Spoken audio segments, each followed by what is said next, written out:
landasan yang sangat penting yang harus dimiliki seorang pemimpin adalah karakter dan skill. Nah, seorang pemimpin harus memiliki karakter. Nah, ini nggak bisa ditawar-tawar karena menurut buku yang saya baca, The Art of Leadership, ternyata karakter itu menyumbangkan lebih dari 90% dari keberhasilan seorang pemimpin. Sedangkan skill itu hanya 5-10%. Nah, saudara, waktu saya mendengarkan itu, saya sangat seperti terhentak juga. Betapa selama ini kita berpikir, kalau kita sudah membaca buku kepemimpinan maka otomatis kita akan jadi pemimpin. Salah. Ada orang yang mungkin sudah 9 tahun belajar leadership sampai PhD gelarnya, tapi tetap sampai akhir hidupnya jadi pengikut karena tidak punya karakter. Saudara bisa saja hidup di bawah seorang pemimpin yang hebat, tapi kalau saudara tidak mengembangkan karakter, kita tetap aja tidak akan pernah menjadi pemimpin. Saya mau kasih kabar baik lebih dahulu. Semua orang bisa menjadi pemimpin yang baik. Katakan kepada teman saudara, saya dan saudara bisa jadi pemimpin.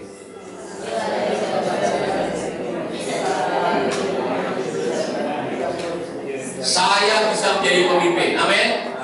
Yang pertama yang harus ada adalah karakter.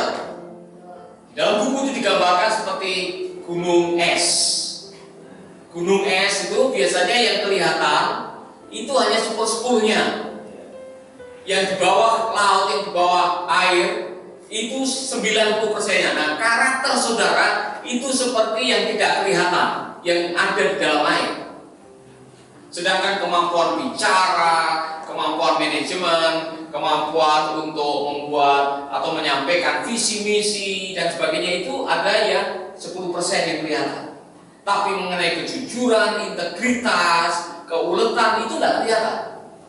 Nah, itu sangat menentukan sekali, digambarkan seperti fondasi rumah. Kita semua tidak tahu, hari ini kita tidak melihat fondasi gedung ini, ya kan? Saudara lihat, fondasinya tidak kelihatan. Yang kita lihat adalah pilar, tembok, atap.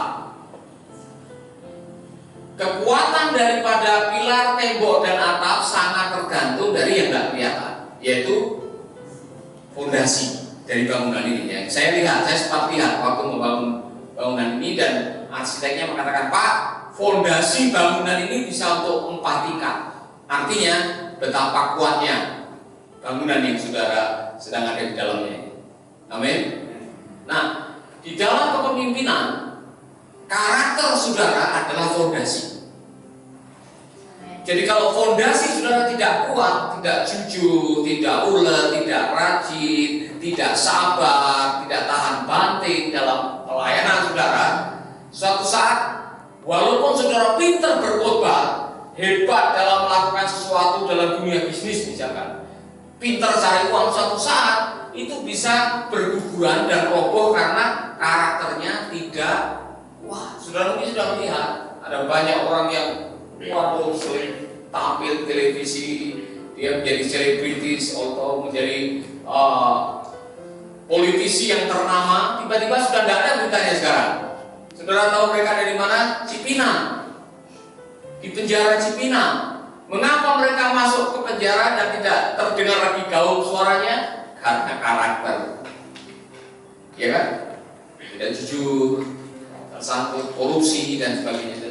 Itu bisa melanda kehidupan kita para hamba Tuhan juga. Kita dalam pelayanan, dalam dunia bisnis, yang namanya karakter itu sangat menentukan.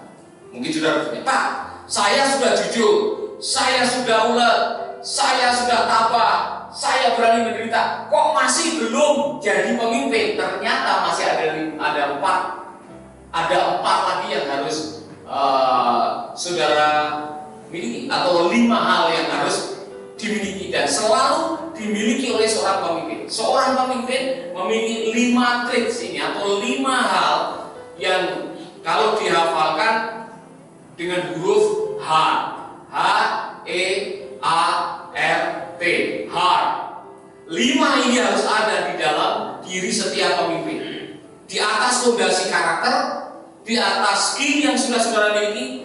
Kalau belum punya 5 ini, saudara tidak akan jadi pemimpin. Itu maksudnya dalam buku itu. H yang pertama, hungry for wisdom.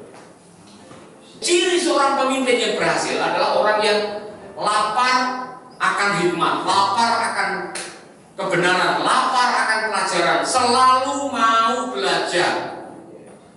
Tidak puas dengan apa yang ada, selalu ingin bertumbuh.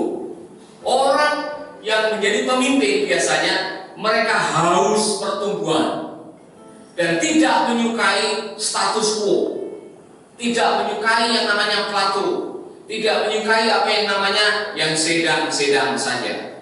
Pokoknya nyaman Pak, ngapain belajar lagi? Tanpa belajar saya sudah banyak uang, saya sudah punya posisi. Ngapain harus sekolah lagi? Ngapain beli buku lagi? Orang yang mandek belajar, katanya Pak John bilang, ketika Anda berhenti belajar, Anda berhenti memimpin. When you stop learning, you stop leading. Ini penting bagi saudara karena ada orang-orang yang sudah tidak mau belajar lagi. Dan kita bisa belajar apa saja, dari mana saja, di mana saja, dengan apa saja yang ada di sekitar kita bisa menjadi pembelajaran. Pemimpin yang baik dia mau belajar. Amin. Minggu ini belajar apa? Saudara minggu ini belajar apa? Minggu kemarin ada sesuatu yang saudara pelajari? Ada enggak? Saya belajar banyak.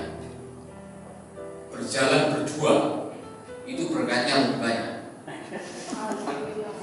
Jadi saudara, ini pelajaran yang saya baru tulis di renungan saya. Makanya tidak baik manusia seorang diri, itu saya memahami. Yang masih sendiri-sendiri segera nyari, ya kan? Saudara yang masih sendiri, yang masih jomblo dan berpikir, wah saya sendiri aja Pak, sendiri. Saudara, Tuhan mengatakan tidak baik manusia seorang diri kan ada maksudnya. Berjalan berdua itu berkatnya luar biasa. Kami diberkati, saya diberkati saudara. Ya kan biasanya kalau perjalanan jauh 25 jam di pesawat sendiri, aja ketawa sendiri, nonton sendiri, gitu kan. Kali ini ada yang diajak ngobrol, ada yang diajak bercanda, ada yang mijit, ya kan. Kalau tidur nggak sendiri, kali ini ada bantal guling yang hidup. Pak Paulus Karatmo, bapaknya Pak Paulus Pak kerja dengan saya. Lain Pak, bantal guling yang bisa kentul dengan yang tidak itu beda rasanya. Saya masih ingat. Artinya ada teman tidur, ada teman bercanda, ada teman berbagi suka dan duka.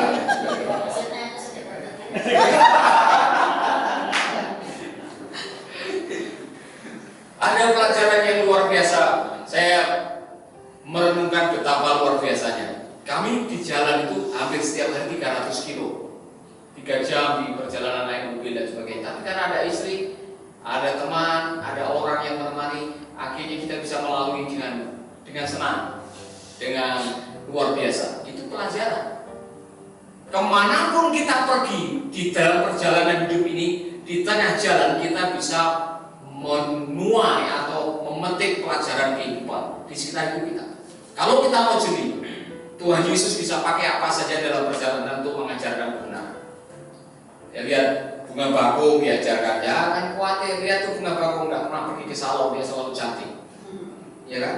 Ya lihat burung pipit, oh itu burung pipit nggak pernah tinggal, nggak pernah nanam, nggak pernah bagi gudang, tapi selalu berjumpa.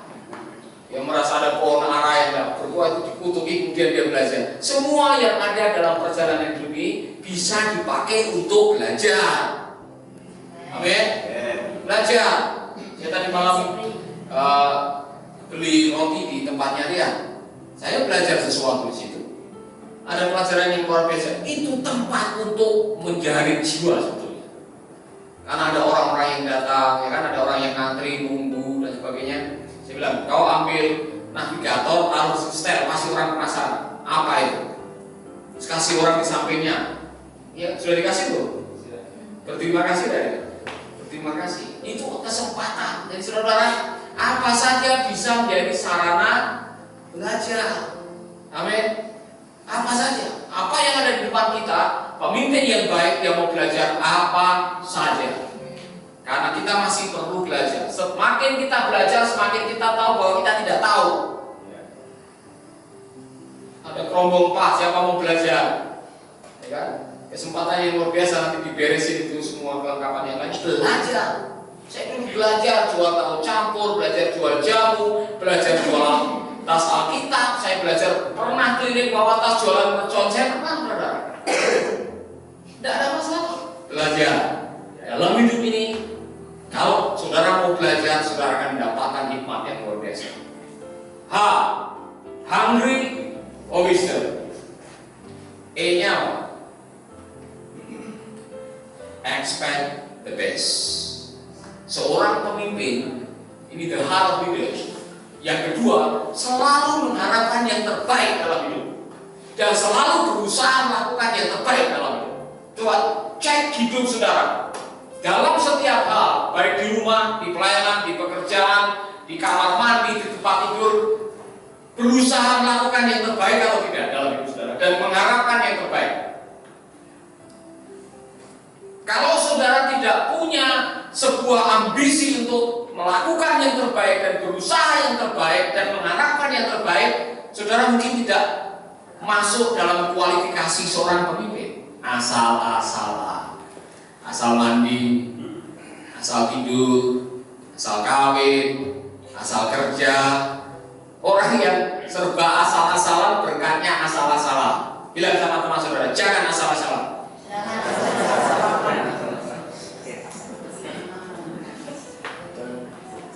Saudara yang masih jomblo, kalau mau menikahi orang, jangan menikah dengan orang yang asal-asalan, yang asal masak. Orang yang asal masak itu rasanya juga asal, ya kan? Asal cuci, artinya setengah-setengah. Asal jadi, ya kan? Asal apa lagi? Asal make up, ya kan? Adakah di hati saudara benih yang tertanam yang jauh di lubuk hati saudara, dalam hal sekecil pun saya mau melakukan yang terbaik? Kalau ada, bersyukurlah pada saudara, karena itu benih seorang pemimpin. Berusaha melakukan yang terbaik, jangan asal-asalan. Itu dilihat dari meja saudara, meja kerja saudara. Kalau berantakan, itu biasanya dalamnya berantakan. Makanya nanti dicek, ya, hatinya berantakan, wajahnya berantakan, mejanya berantakan, rumah tangganya nanti berantakan. Hidup sekali jangan asal-asalan. Amin. Selalu berusaha melakukan yang terbaik, dan itu Alkitabiah. Apa saja yang kau jumpai dengan tanganmu, lakukanlah seolah-olah untuk Tuhan. Kalau Tuhan Yesus hari ini hadir di sini secara fisik dan saudara diundang untuk hadir dalam chapel ini, saya yakin saudara akan mandi dan pakai parfum yang terbaik. Saudara pasti akan datang dengan senyum yang terbaik dan baju yang terbaik. Amin. Wajah yang terbaik. Saya yakin pada make up. Kalau Tuhan Yesus datang hari ini, saudara pasti make up pagi ini, ya kan? Karena saudara ingin memberikan yang terbaik. Karena saudara pasti setelah ibadah saudara akan foto dengan dia. Saudara tidak ingin foto asal-asalan dengan Tuhan Yesus. Saudara pasti ingin tampil yang terbaik. Karena siapa tahu fotomu nanti dipasang di rumahmu di surga. Ada kenang-kenangan yang luar biasa. A. Accept responsibility. Seorang pemimpin adalah orang yang harus berani menanggung tanggung jawab, menerima tanggung jawab. Tanggung jawab seorang pemimpin tidak gampang. Tanggung jawab. Kalau ada saudara yang sedikit punya benih sedikit aja suka cari kambing hitam, saudara tidak akan jadi pemimpin yang baik. Kalau ada apa-apa dilempar ke orang lain, kalau ada masalah dilempar ke orang lain. Oh, itu gara-gara Pak Yohanes itu bukan saya, Pak. Ini yang nabrakin bukan saya, ini kemarin Moses. Bukan saya, bukan saya. Nah, hal-hal kecil seperti itu bisa menjadi masalah kalau itu dibiarkan. Karena saudara lari dari tanggung jawab. Betapa banyak manusia di dunia ini yang tidak mau tanggung jawab, lari, dan akhirnya hidupnya tidak pernah berhasil. Sekali-sekali kita undang Bang Toye. Dia adalah sosok pria yang lari dari tanggung jawab. Udah 10 kali puasa, 10 kali lebaran dan pulang-pulang. Iya kan? Saudara dengar lagunya itu, Bang Toye, kenapa tak pulang-pulang? Oh, saya tidak tahu. Saya yakin kemungkinan Bang Toye hari ini ada di bawah jembatan. Dia takut pulang karena tidak mau menerima tanggung jawab sebagai seorang suami. Hati-hati kalau ada sedikit roh Bang Toye di sini. Saudara begitu coba. Amin. Artinya belajar menerima tanggung jawab. Tanggung jawab saudara apa sebagai siswa? Lakukan yang baik. Tanggung jawab saudara sebagai istri, lakukan yang baik. Tanggung jawab sebagai suami, lakukan yang terbaik. Tanggung jawab sebagai siswa, sebagai seorang hamba Tuhan, lakukanlah tanggung jawab dengan baik. Accept responsibility. Amin. R-nya response with courage. Memberi tanggapan dengan berani. Artinya kalau menghadapi kesulitan, menghadapi tantangan, menanggapi keadaan dengan berani. Jangan gampang putus asa. Jangan gampang pesimis. Jangan gampang nyelek. Jangan gampang putus asa. Jangan gampang mundur gara-gara masalah sepele. Maju terus. Pantang mundur. Ada istilah orang Surabaya, rawe-rawe ratas. Malam-malam itu bukan malam-malam minggu. Artinya kalau menghadapi kesulitan jangan cepat ngambek, jangan cepat putus asa. Kalau sedikit mengalami kesulitan sudah merasa, aduh saya bukan panggilannya di sini Pak, saya tidak bisa. Saudara, saya pernah menghadapi masalah yang sangat pelik dan saya tahu resikonya berat. Ketika saya rapat pagi hari dengan Pak Agus Dermawan, dengan Pak Frans Mesak waktu itu, dengan Ibu Sarah, saya memutuskan kita tutup sekolah Alkitab. Saya tahu resikonya berat, karena kami merasa tidak mungkin melanjutkan dalam 3-4 tahun situasi perang seperti itu. Keputusan saya dianggap salah, dan saya menanggung resikonya tidak masalah. Jauh di lubuk saya senang saya membuat keputusan itu untuk menyelamatkan rumah tangga saya. Saudara, ada waktu sebagai seorang pemimpin saudara harus membuat keputusan, dan keputusan itu sangat penting sekali. Dalam perjalanan di pesawat saya melihat sebuah film yang sangat luar biasa. Saya diberkati oleh Dr. Martin Luther King. Dia memimpin sebuah demonstrasi di Alabama untuk orang-orang negro yang waktu itu tidak punya hak untuk memilih dalam pemilu. Orang-orang negro dilecehkan dan dijadikan bangsa nomor 2 atau nomor 3. Sebagai seorang hamba Tuhan, dia memimpin sebuah demonstrasi. Dia berjalan dengan ribuan orang menuju ke sebuah tempat, mungkin di kota atau di gedung parlemen, supaya undang-undang dirubah sehingga orang negro bisa memilih. Dan dia sudah mendapatkan kesempatan yang luar biasa. Dia sudah berdiri di sebuah jembatan, dan di depan ada ratusan tentara yang selama ini kalau ada demo orang negro pasti digebuki, pasti ada yang mati dan sebagainya. Waktu itu ketika Dr. Martin Luther King dengan semua yang sedang menuju ke sebuah tempat dan berdiri di jembatan, tiba-tiba pemimpin polisi dan tentara itu mengatakan, semua polisi bubar.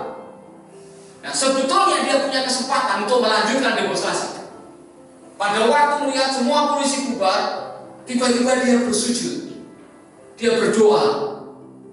Dan setelah dia berdoa, semua orang diam balik. Dia tidak melanjutkan itu.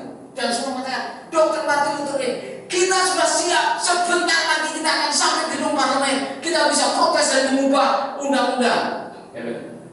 Kita enggak. Keputusan itu berat. Keputusan itu membuat dia dilecehkan atau diprotes oleh banyak orang yang sedang menantikan supaya undang-undang itu dirubah. Tapi disitulah dia dipuji karena dia mengatakan bahwa dalam memimpin kita harus berani menghadapi suara-suara mayoritas yang belum tentu benar. Tapi di lubuk hati kita ada intuisi yang mengatakan sesuatu bahwa yang kita lakukan benar.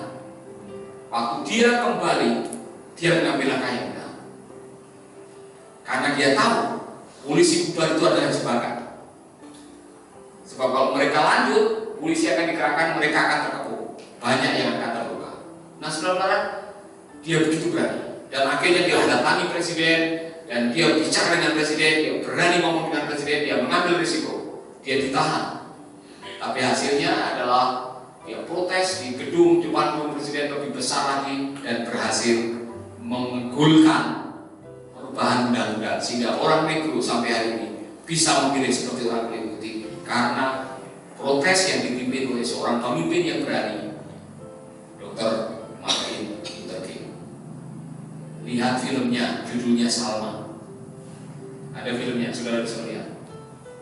Luar biasa, pelajaran yang sangat luar biasa. Pelajaran yang terakhir, take others first. Seorang pemimpin adalah orang yang mengedepankan orang lain, selalu berpikir untuk orang lain. Semua mengatakan selalu berpikir untuk orang lain. Ini yang membedakan pemimpin dengan pengikut, saudara. Pengikut mungkin selalu saya. Ketika Anda menjadi seorang pemimpin dan Anda masih selfish memimpinkan diri sendiri, tidak akan pernah Anda bertahan sebagai seorang pemimpin. Kalau saya mau memikirkan diri sendiri, saya tidak mau bikin susah-susah ini. Saudara pikir jalan ke Amerika itu menyenangkan kalau diukur dari waktu, tenaga dan sebagainya? Maaf, tidak menyenangkan. Tanya istri saya. Kalau diukur dari kapan bisa menikmati? Karena setiap hari di jalan bertemu orang, tidur, besok pagi-pagi jam 6 jalan lagi, ketemu orang, ngomong, besok tidur. Jadi kita sedang membangun sebuah network di Amerika di 9 kota supaya kita diberkati sehingga banyak partner yang akan datang mendukung pelayanan kita. Jadi saudara pikir, wah Bapak enak memang makan enak, tidur di hotel mereka bayarin. Tetapi kerjaannya luar biasa. Di pesawat, di jalan, itu kan juga bahkan sama-sama hidup baru dibilang hidup kalau bisa menghidupi orang lain. 1, 2, 3. Hidup bisa dibilang kalau bisa menghidupi orang lain. Lagi 1, 2, 3. Hidup bisa dibilang kalau bisa menghidupi orang lain. Benar ya? Itu saya kasihan dengan Budian, Pak Iso, semua yang mungkin panti asuhan hidupnya dengan banyak orang, privasinya pasti terganggu. Saya dengan 12 anak tidur di rumah aja udah resek kalau malam tidur, karena ada yang ini, ada yang begini, ada yang kamar mandi bolak-balik, apalagi yang 3 ini. Untuk bisa seperti itu dibutuhkan karunia dan hati yang besar untuk hidup bagi orang lain. Jadi saya salut dengan mereka-mereka yang mau diganggu oleh orang, mau diresein oleh orang lain, sehingga privasi kita terganggu. Saya pikir Tuhan itu luar biasa. Berapa ribu orang, berapa juta orang yang tiap malam mengganggu Tuhan. Saudara juga salah satu pengganggu. Iya kan? Jam 2 pagi sakit perut, saudara datang kepada Tuhan. Tuhan sembuhkan saya. Jam 3 pagi putus cinta, saudara nangis minta pertolongan Tuhan. Berapa juta orang yang tiap hari ganggu Tuhan. Tapi Tuhan buka praktek 24 jam. Dia tidak pernah tidur, saudara. Gantian Tuhan yang minta tolong, saudara, tolong dong kau pergi ke tempat ini, tolong kamu layani orang ini, tolong. Tuhan, saya lagi sibuk, saya perlu istirahat dulu. Besok aja. Coba kalau saudara lagi sekarang, kemudian saudara berdoa, Tuhan, saudara sudah mau mati, kemudian Tuhan selamatkan saya, Tuhan mengatakan, maaf ya, saya lagi sibuk, saya istirahat dulu, besok lah jam 10 kamu datang lagi. Tuhan tak pernah ngomong begitu, saudara. Things others first.